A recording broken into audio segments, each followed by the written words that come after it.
Anyway, guys, I'm excited to be here. Thanks for taking the time out of your day and giving me a chance to talk to you about joints a little bit. So let me just start by, I'll introduce myself just a little bit, and then we'll get into some discussion. I'd love for this to be more of a talk, like a discussion amongst us, and feel free to jump in and ask questions whenever you want, so we don't, so I'm not just up here talking the whole time. So that'd be great if you guys would be willing to do that. Let me talk to you a little bit about something I'm very passionate about, which is exercise, and deals with my profession as well. So let's see if this is going to work. Maybe it's still installing on that. Hang on just one second. We're just going to see if we can get the clicker working. It looks like it's there, but I don't know why it's not going. Once you take it out and put it back in, see if Let me try it. Let's see if we can get this rolling. It's a little bit easier just to run off the clicker. Sometimes it's just installing it, but we'll try that. Let's take it out and see.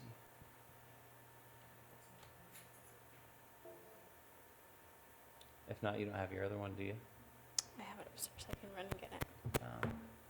If you can, that's good. Let's try this. This will work. Oh, okay, there we go. Awesome. It's always those technical difficulties that are tough.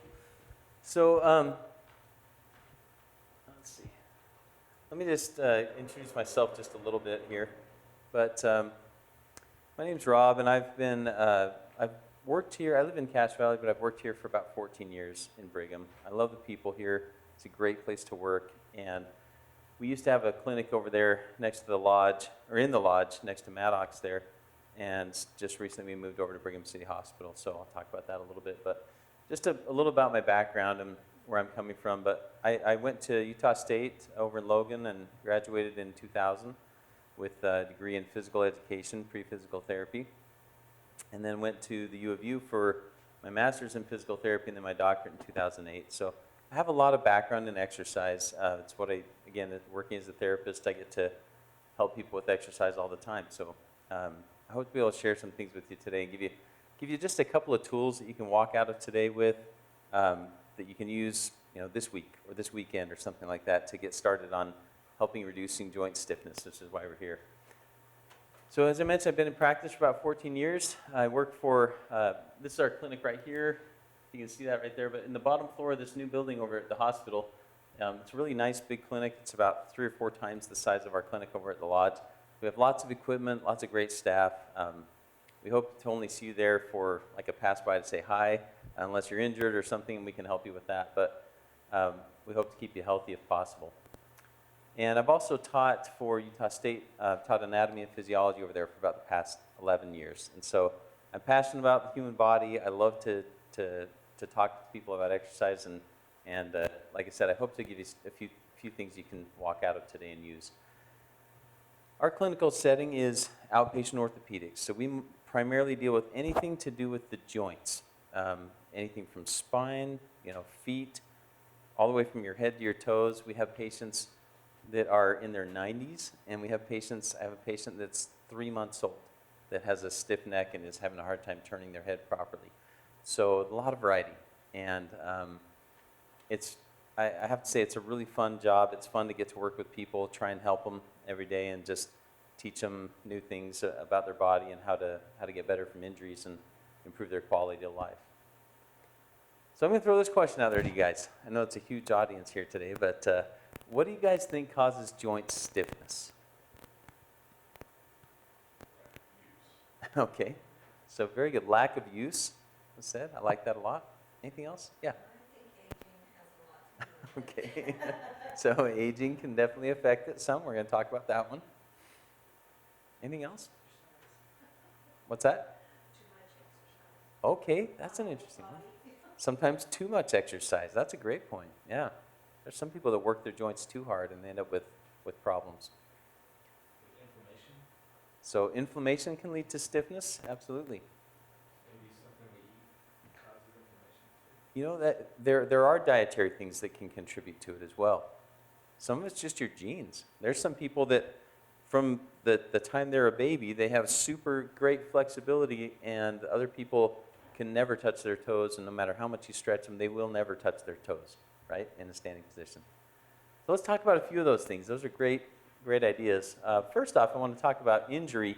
Now, I'll throw a lot of these little video clips in from time to time just to show you that there are people out there that keep me in business all the time, and they do a lot of stupid things. We seem to have a friend in a group that does those kind of things sometimes.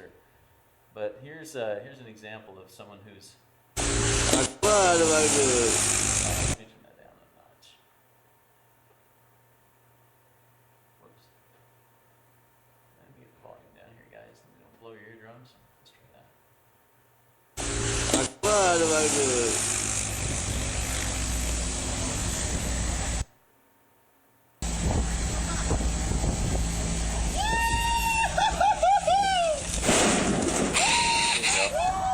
Injury can lead to stiff joints, right? Here. They're out there, folks. Those people are... I always tell my students, I would think it would be kind of a self-limiting gene pool of these individuals, but they seem to just keep going generation to generation somehow. They find a way to not kill themselves before they can... This guy, he almost makes it. He's so close, but just doesn't quite make it all the way on there, right? So yeah, those guys are going to have some problems with their joints later on. So injury is a big cause of it. And the way injury causes joint stiffness is if you damage the surface of a joint, then that joint produces a lot more inflammation, and it doesn't want to stretch out. I don't know if you guys have ever experienced this with a bad knee or a bad hip. They get pretty stiff. We deal with patients with arthritis all the time, and if you have an arthritic knee, it doesn't like to straighten out or bend very well, and it gets stiffer and stiffer as time goes on. Then there are a lot of really modifiable things like this. What do you see about this guy over here on the left? Do you have any postural problems or anything the way he's sitting? Right. We can all kind of relate to this, right? We see our kids nowadays, and our kids live in this world. A lot of adults do too. We live on computers, laptops, devices, tablets, and what happens with our bodies that's kind of interesting is they will mold and adapt to whatever stress you put on it. So if you don't stretch your back out of that position frequently, and you hang out in that position a lot, guess what your joints like to do? They stay there. Yeah, they'll stay in that same position. People that, a lot of problems we have as our patients get older is pain in the mid-back and upper back and the neck are chronic issues from related to posture. Tightness in these muscles in the front, these hip flexor muscles from never really extending them, from being sitting too long and those type of things. And then those can lead to other problems down the road.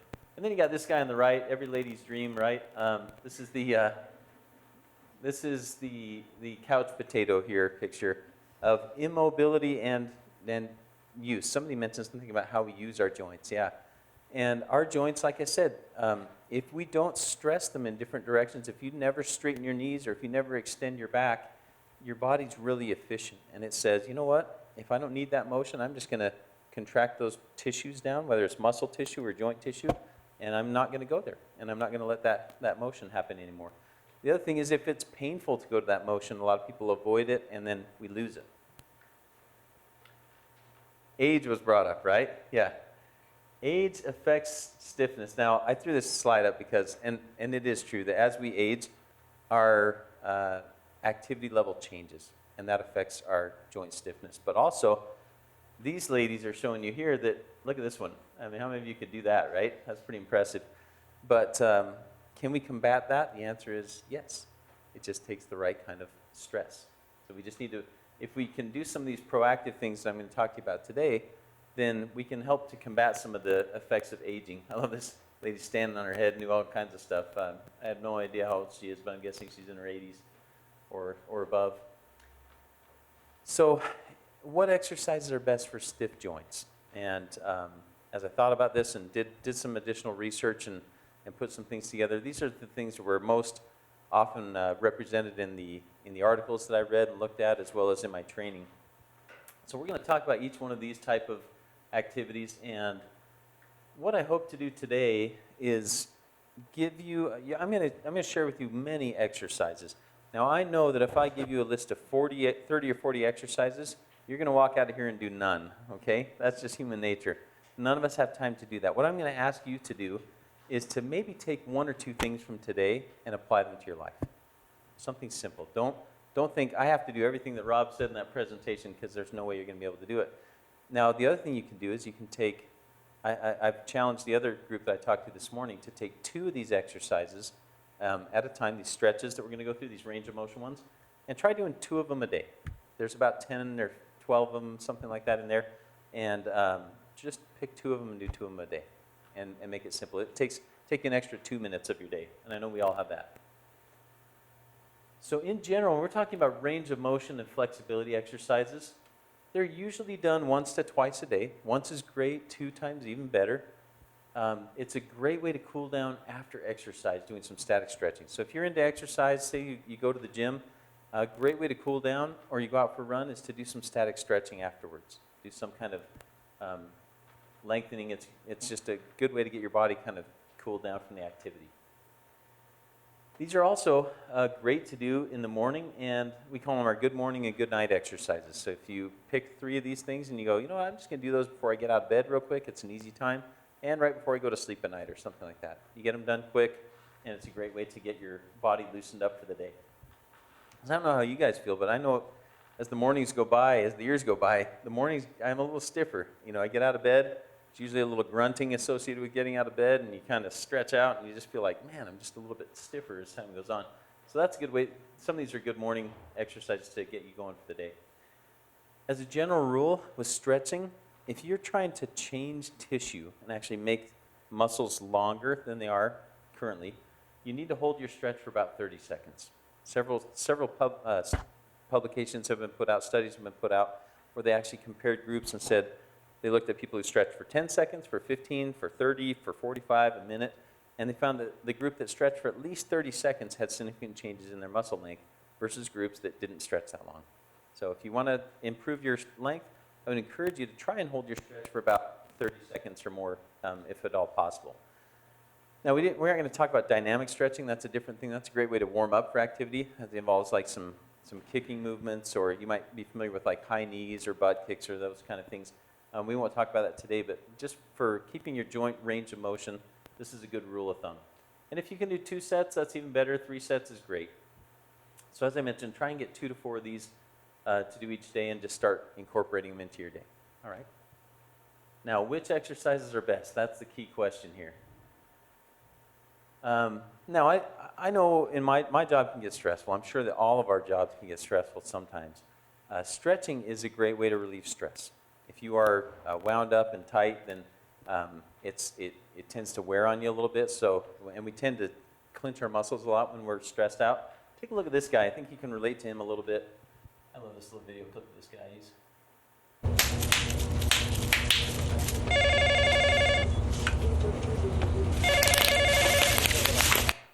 Whoops.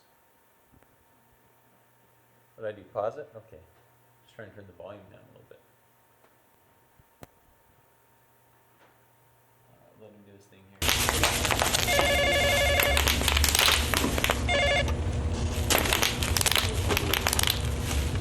Just kind of feel the tension going here.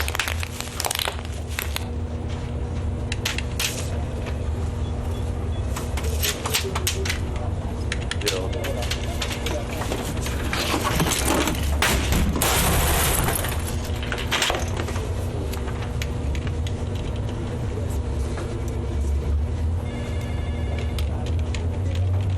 Don't you love that guy, right? We can all relate to him a little bit.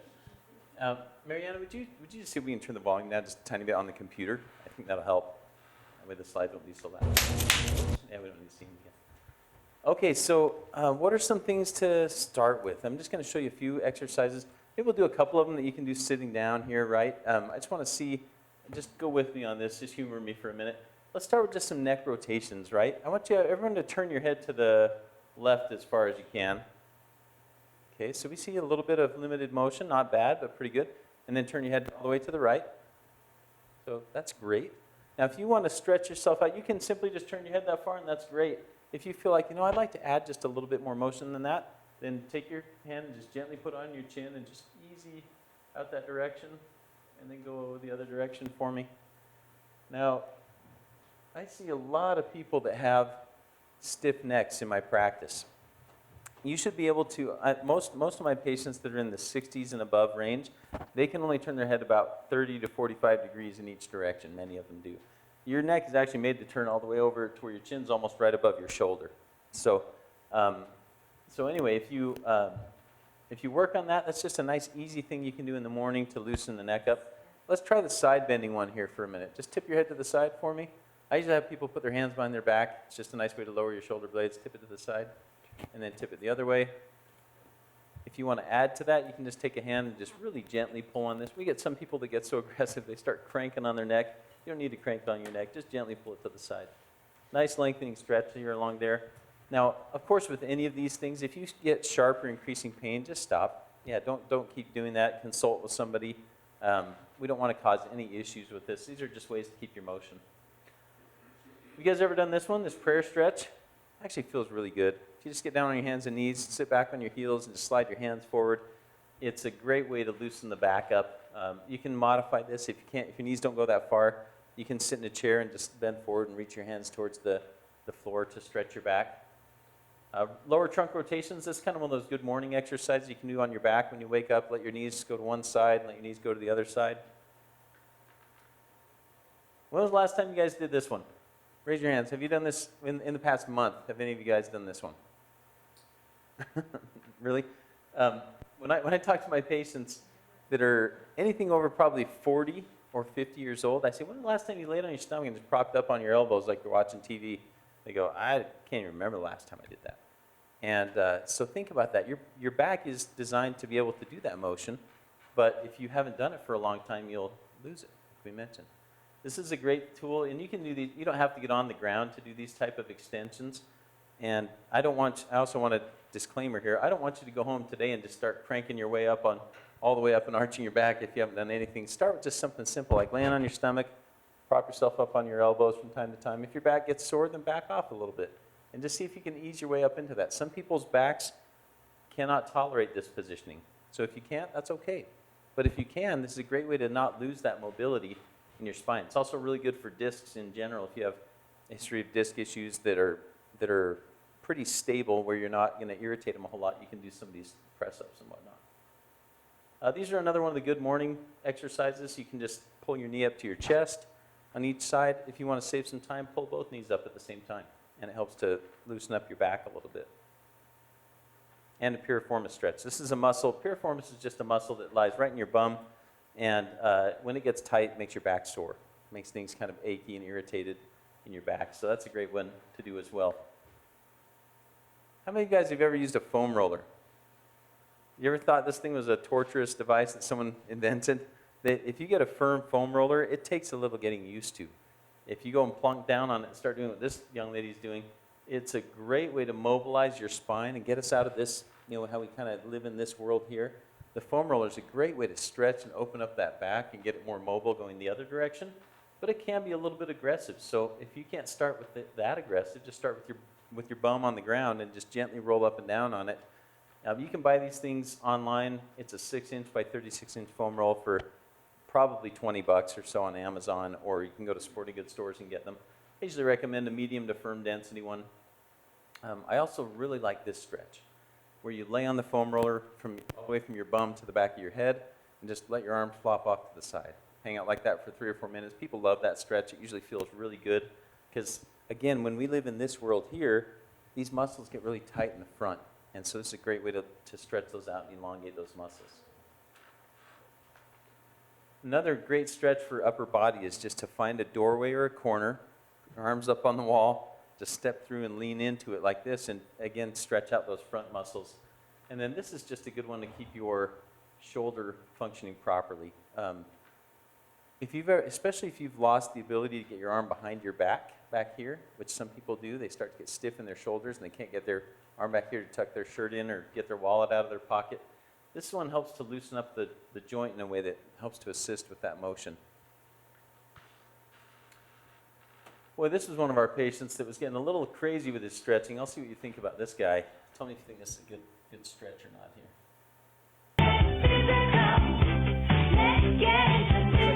Well, so far. And it kind of goes south on it. Not sure sure that's how it's supposed to go. The thing I love about this, I'll show you again.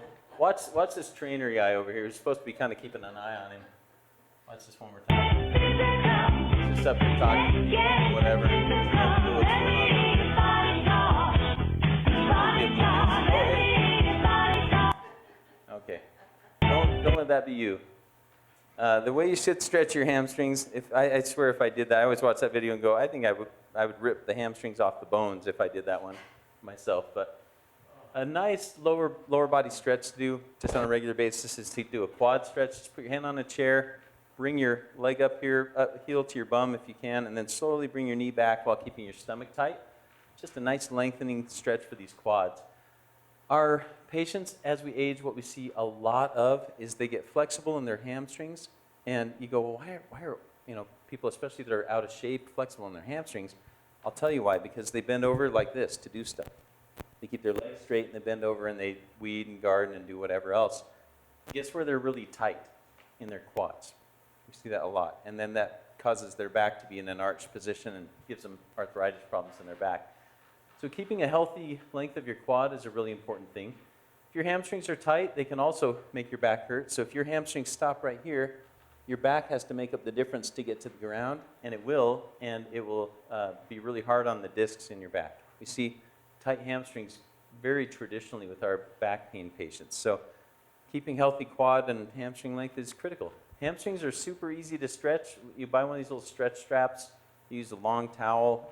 I try to make things as easy as possible for patients because if it's easy, you're more compliant. You can buy a stretch strap for literally like $10 on Amazon, or I think I got one at TJ Maxx for $5 one time. It's very cheap and easy to use. You throw it around your foot and pull on it and just pull it up to a mild to moderate stretch.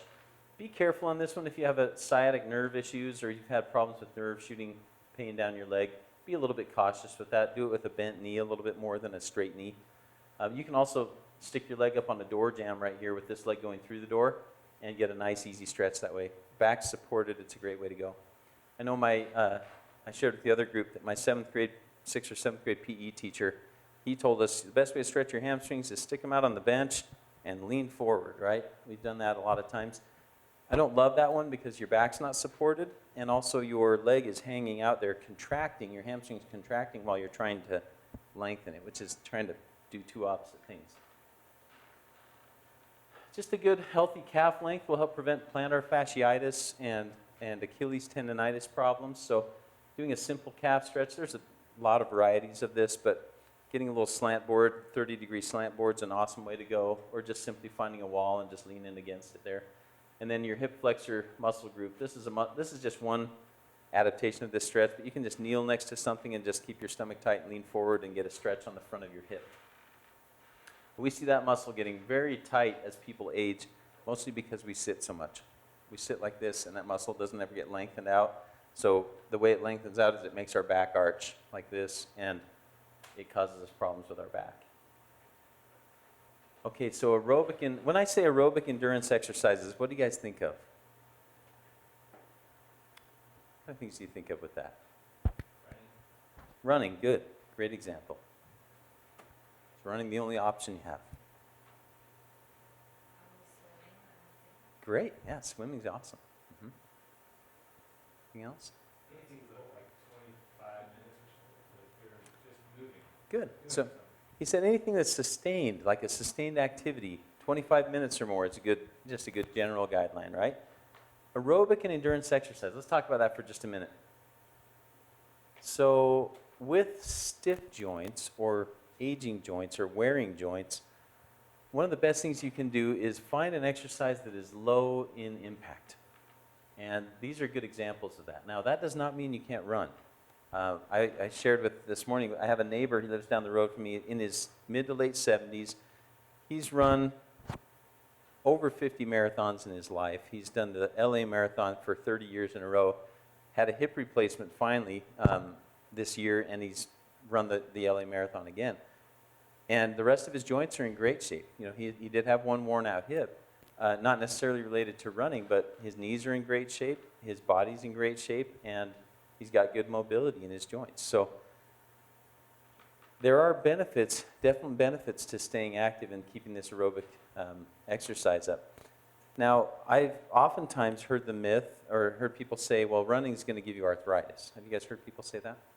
I've heard it many times. People come in and they go, well, running's going to, I quit running because I knew it was going to give me arthritis. They've actually studied it and found that running does not cause arthritis. In fact, the people who run regularly usually have a lower rate of arthritis than those who don't run, which I thought was kind of interesting. Now, it doesn't mean that if you've got a joint that's beat up and worn to bone on bone, that running is a great thing for you to do, because the truth is when you're running, every step that you take when you're hopping down and landing on one leg is 5 times your body weight of force through that joint. So if you take a 200-pound person and they land on that leg, guess how much weight's going through that knee? It's 1,000 pounds of pressure. That's a lot of pressure to do over and over and over again on a joint that's worn out. So if you have worn out joints, you're probably not going to choose running as your primary form of exercise. Although if you run, I would encourage you to take a short, quick strides, kind of keep your steps per minute at about 170 or higher, and that usually keeps you safe. Get good shoes and just listen to your body and stop if it's painful. So look at the benefits that we get from aerobic exercise here. I won't read them all to you, but those are significant, right? I will highlight this one down here. I mean, we all want a lot of these things, reduce fatigue, stamina, and so forth. Does anyone know what endorphins are? You guys heard that term before? Wonder what the heck are those? What do you guys think of that? Does anyone know what those are? It's okay if you're not sure, but you want to take a stab at it. That's fine. Is it a chemical release from your brain giving you positive feelings? Great. He said, that's very well put. He said a chemical release from your brain that gives you positive feelings. I like it. Endorphins are chemicals your body produces. They're your natural feel-good chemicals. And your body produces endorphins in high levels when you participate in aerobic exercise. If you go out and get your heart rate up for 20, 30 minutes at a time, your body will start to release its own endorphins. What does that do for stiff joints? It helps those stiff joints not hurt as bad. People with arthritis, one of the best things they can do is find a form of exercise that they can tolerate and that they enjoy, and go out and do that, because it helps a lot with their pain. It helps to reduce inflammation, helps to reduce the stiffness, of course, as well. So, and you just feel good. If you're battling with anxiety and depression, some of these things that many people struggle with nowadays especially, this is a great thing to have kicking around in your system, because it helps to boost all that stuff. Now, there are a lot of forms of exercise that you can choose for this. We mentioned cycling, swimming. We'll talk about some of those in more detail. Treadmill might be an option for some of you. I don't know if this guy's got it right, though. Starting in your base from there, trying to get in shape. No, always straight.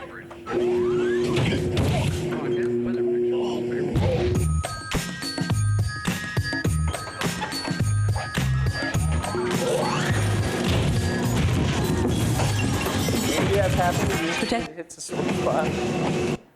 But be careful out there when you get on treadmills for the first time. I had a guy one time, I'll never forget this patient. He's an older gentleman. He's reading a book on the treadmill, which I don't recommend either very well, because it's a little bit dangerous. You kind of lose track of where you're walking. He dropped his book and turned to get his book while he's standing on a moving treadmill, and we just about lost him off the back like that guy. It was pretty close. So thank goodness he had the little pull cord that stopped the treadmill, and he was safe. So what can you do if you've got worn out joints and you're trying to keep them from being stiff? Biking is a great form of exercise, whether it's outside or stationary biking. The reason biking is so good is because it doesn't load your joint. So you're moving the joint, which our joints are made to move. They get their nutrition through movement. It brings more lubricating fluid to the joint and helps bring nutrition to the cartilage. However, if you're moving a joint with a lot of load on it, then it's hard on a joint. So biking is really good because it doesn't have a lot of load on the joint, but it does move it. Anybody can walk out today, this weekend, and start a walking program. Unless you've got a medical condition, that you've got a heart issue or something that your doctor's told you to be real careful with, then I would recommend you do that. But otherwise, you can go out today and you can start doing a walking program. And you can start with 5-10 minutes. Just get your heart rate up a little bit and build up to doing 20 to 30 minutes. You'll be amazed at how that changes how your joints feel. An elliptical trainer is a nice option. If you like running, but you don't want to have that 5 times the body weight load hitting your joints, an elliptical trainer might be a good option. Now, I like to run. That's what I like to do, so I'm not opposed to running at all. And ellipticals for me are just a little bit awkward. I don't love the way that they feel, but there are people that love the elliptical trainers, and that's great if you like doing that. And then swimming was brought up too. Swimming is a great form of exercise. It requires a little more setup, of course. You've got to find a pool. You've got to have access to be able to change, go to a pool and whatnot, but that's really great for your joints. It's tremendous. Now we talk about strengthening exercises. We kind of think of lifting weights, and we think of these guys that go to the gym. I'm always amazed by some of the pictures you see on the internet of guys that lift weights a lot, and I go, I don't know how they have the time to do that. These guys live at the gym. So we're not trying to turn you into bodybuilders. We want to show you just some healthy strengthening exercises that you could walk out of today and say, you know what, I'm going to go to the gym, I'm going to take this paper that Rob gave me, and I'm going to try these, 6 or 8 strengthening exercises and just see how it goes. So what are some recommendations for strengthening to help keep your joints from being stiff? 2 to 3 times a week is a great way to start, and that's a great routine. In fact, if you work muscle tissue, you're better off to work muscle tissue hard one day and give it a day or 2 off. That's how muscles, they do best. You don't need to work the same muscle group. You don't need to do the same rowing exercise every single day to get a benefit from it. In fact, that gets a little counterproductive many times. So 2 to 3 times a week, you can get a great workout in 20 to 30 minutes if you do it right, if you do strengthening exercises right. One way that I like to do that is I like to do what's called supersets, and that's where you find a machine that works your bicep muscles, or the ones that are pulling towards you, and then you do a set on that, and while those muscles are resting, you go and do a different machine that's maybe involving your pushing muscles. So while your pulling muscles are resting, you're working your pushing muscles, and you just flip back and forth between those two, and you can it takes away your downtime, I guess is what I'm saying, of having to rest between sets and that sort of thing. I get this question a ton. How much weight do I use? And people just don't know out there. They go, I don't know, I saw the guy who looked like me on the machine before, and he was using that much, so I threw that much on, and that's what I did. A really good rule of thumb for determining how much weight to use is you want to use about the right amount of weight to where by 10 or 15 repetitions of doing, let's say you're doing a bicep curl, by that 10 or 15, you're feeling like, my muscles feel pretty tired. That's about as far as they want to go with that. They feel like they need a little rest and have it not be painful. That's a perfect amount of resistance for you to work with, to get a nice balance of strength gains and a little bit of endurance gains as well. Number of reps and sets. Now this is interesting too. They've actually studied people that are in the category of what we call untrained, or people who aren't used to going to the gym a lot.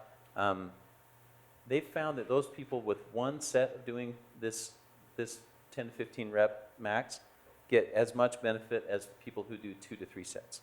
Isn't that cool? Now, once you get trained, once you've worked muscles for a while, you need to add additional sets to get more benefit out of that. But you can go to the gym, you can go this weekend, you can do 1 or 2 sets of 10 to 15 reps on exercise and do a really good job for your muscles doing that.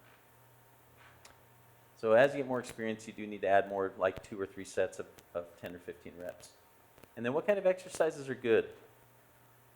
Now, when we go to work out, it's always nice to go with a buddy, right? We always feel more motivated when we have someone with us.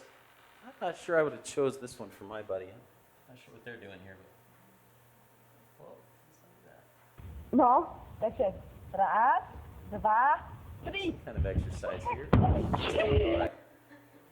It's probably not the exercise buddy you want to have No. with you. Okay, we don't use that again. So here's just a few suggestions for strengthening exercise. These are some of my kind of go-to ones for people who just want to go and start at the gym. Say, where can I start? What do I do? There's 100 machines. What do I pick?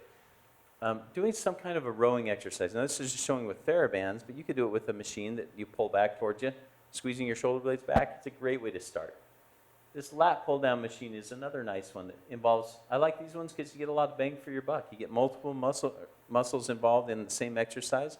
So you're working your lats, your what we call your rhomboid muscles between your shoulder blades, your bicep muscles at the same time. It's a great way to do that. This one works the lats down here really good and the muscles on the back. They help to kind of get your posture up good too as well.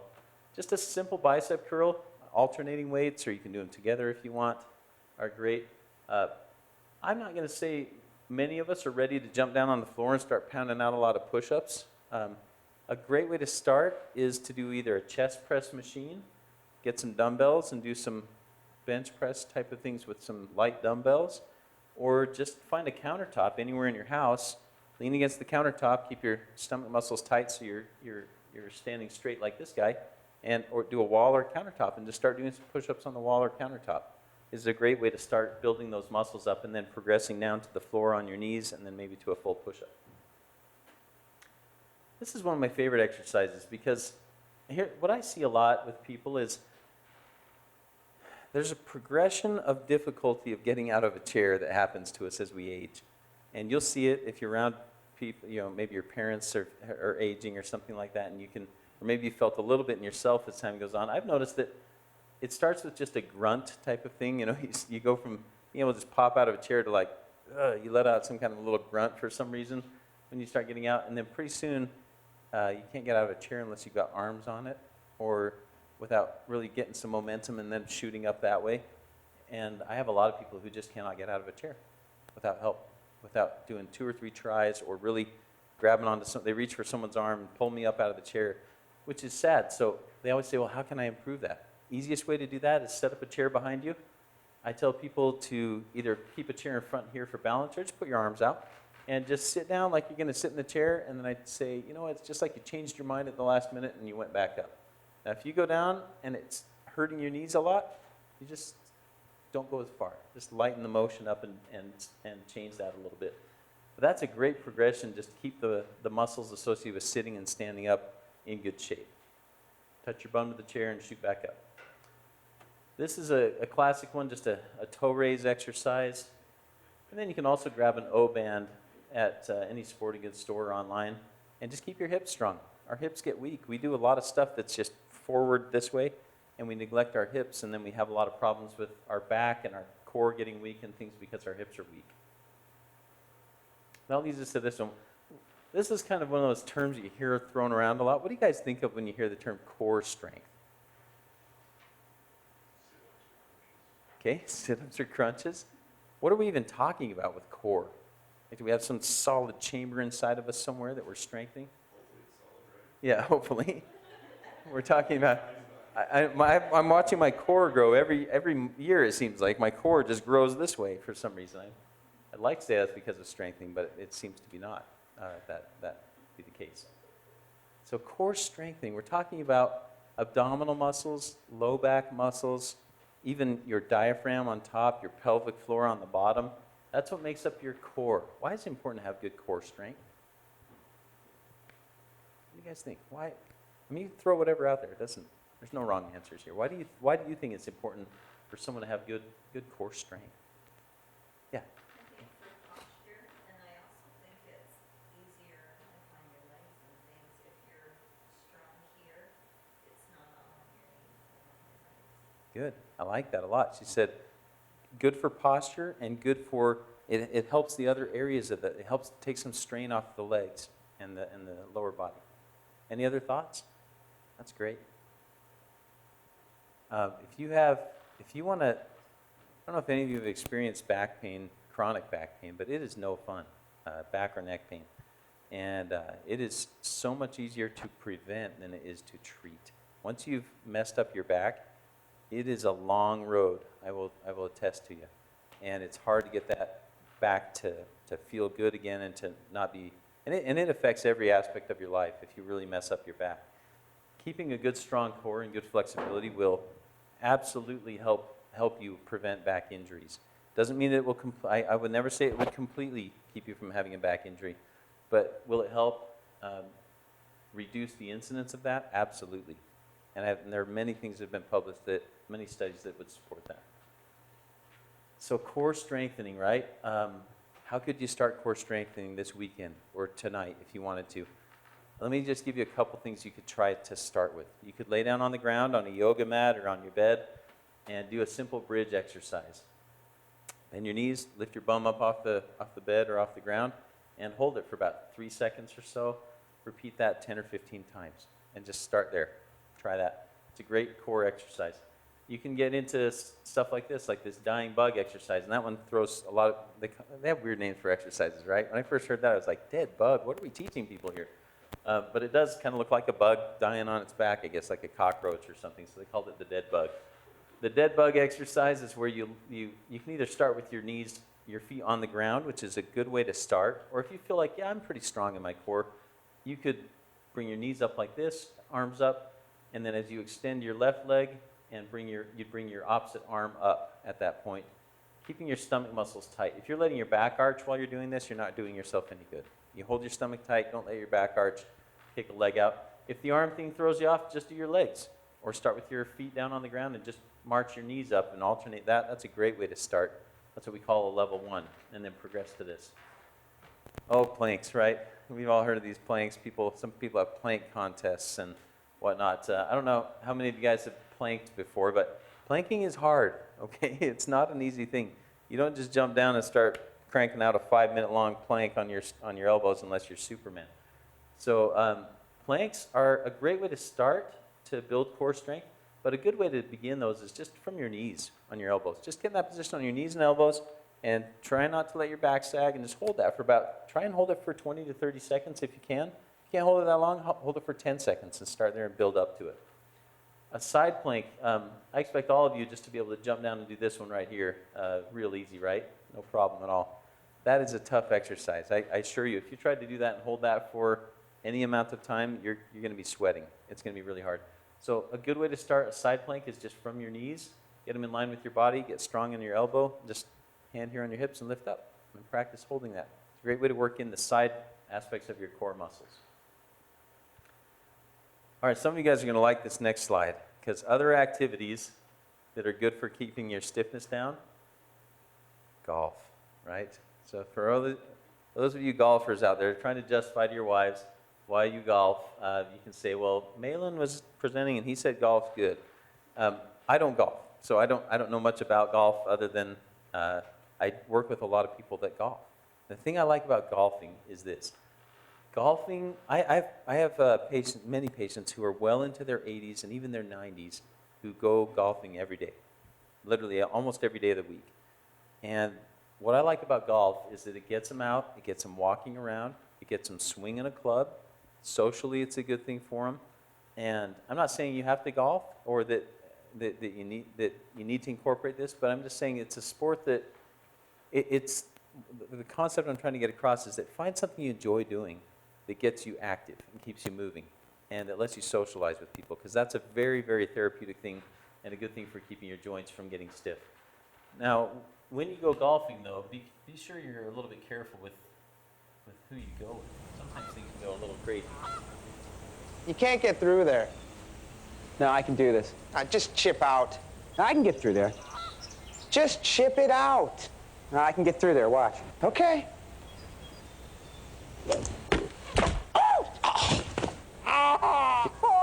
Yeah, you're right. I guess I should have chipped out, huh? Custom club. There you go. So, yeah, be careful. You can't get through there. Let's play some flies here. So be careful who you go golfing with. Yoga and Pilates. I don't know if you guys, how many of you guys have ever tried yoga? Yeah. Yoga is a really great way to incorporate stretching with some strengthening. I used to, years ago, I used to think yoga always involved like candles and meditating and chanting or something like that. They have lots of forms of yoga now, and they're very stretch and strengthening and just holding positions. And I like yoga. I think it keeps people loose and flexible, and it's pretty good for your mind and stuff. So I have no problem with people doing yoga, especially as we age. It's a great way to join a class and try it out. If you don't like it, drop it. That's okay. But don't be afraid to try yoga. Pilates is another one, really great for building core strength. Lots of positions and holds and those kind of things that go on. They even have Pai Yo now, which is Pilates and yoga combined, and that's a great way to go. This one on the right here is Tai Chi. Now, I don't know much about Tai Chi, but there's a heck of a lot that's published about Tai Chi that shows that it really helps people with balance, with strength, with coordination, with joint flexibility and range of motion. So a Tai Chi class might be a great option as if you have parents that are aging and they want to they're going, man, my joints are stiff, I'm having a hard time moving, maybe sign them up for a Tai Chi class or for a yoga class. This is a couple of just, finishing up here, a couple additional resources. This website is fantastic, arthritis.org.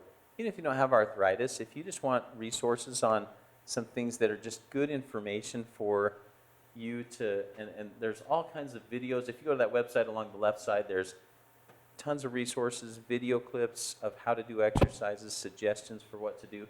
It's just really well put together. I think it's worth looking at. Move Forward PT is another one that I went to as a reference a lot. Now, if you do all the things that we talked about today, this is what I expect you to be able to do here. If I came back in a month or two, this is what I'd expect. That is. You got the fastest animal in the world. This guy. Don't lose the dream. Don't lose the dream.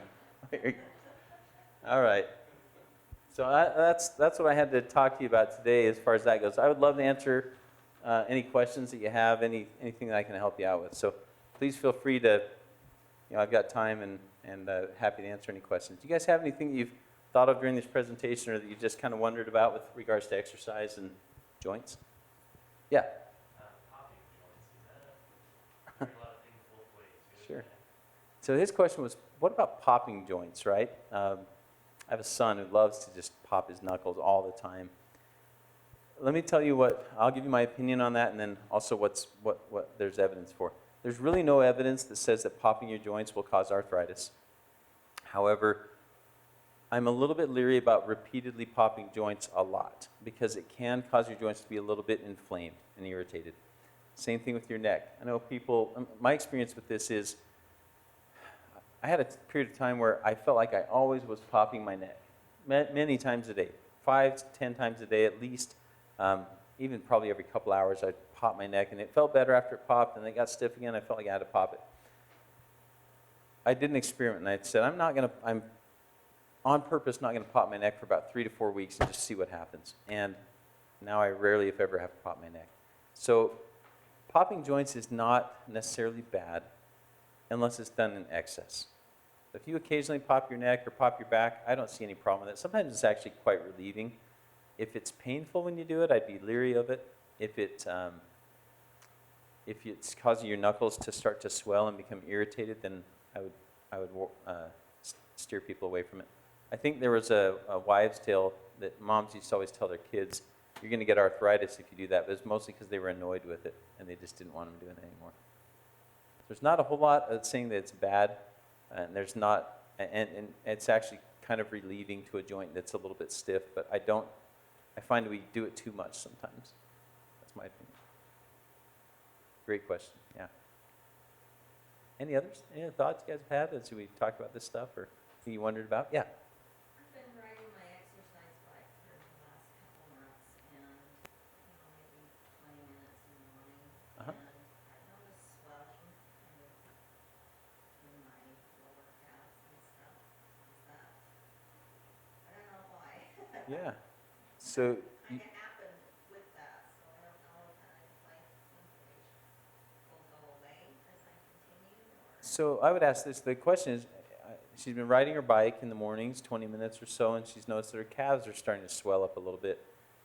A couple of things come to my mind are, one, it may be the position of your feet in the pedals. If you're just contacting the pedals with your toes, see kind of how far your foot's on the pedals. If you're pushing with just your toes, you might just be using your calf muscle a lot and causing your calf muscle to swell a little bit back there. Does the swelling go down, or does it seem to stay afterwards? Do they just feel tight after you get off the...